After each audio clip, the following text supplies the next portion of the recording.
बदीन में भी आशूर के दिहाड़े ते मातमी जुलूस बरामद थी रहा है, जडें त ज़िले में सिक्योरिटी लाए 1500 एहलकार मुकर्रर किया विया आहिनि। इन हवाले से वीडियो लिंक ते मौजूद है यूनस।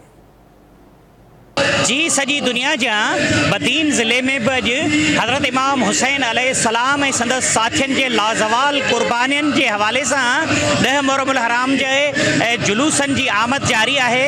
हिन महिल असां मौजूदु आहियूं मरकज़ी इमाम बारगाह काशानी ज़ैनबिया ते, जिते इमाम बारगाह सजादिया ऐं ॿियनि इमाम बारगाहुनि जा जेके काफ़िला आहिनि उहे पहुची रहिया आहिनि।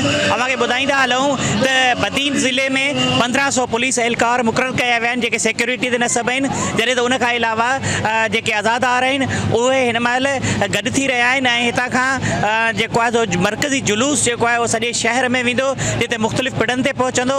उतां खां पोइ जेको आहे वापसि इमाम बारगाह ते पहुचंदो, जिते मजलिस पढ़ी वेंदी। ऐं अव्हांखे ॿुधाईंदा हलूं त आज़ादार हिन महिल मौजूदु आहिनि ऐं मुख़्तलिफ़ जेके पिड़ आहिनि उहे अची रहिया आहिनि ऐं उन्हनि पिड़नि जी आमद जारी आहे। सबीलुनि जो एहतमाम कयो वियो आहे, उन सां गॾो गॾु नज़र नियाज़ जारी आहे ऐं तमामु मुसलमान भाइर अज़ीम क़ुर्बानियुनि खे यादि कंदे सलाम या हुसैन जा नारा हणी रहिया आहिनि।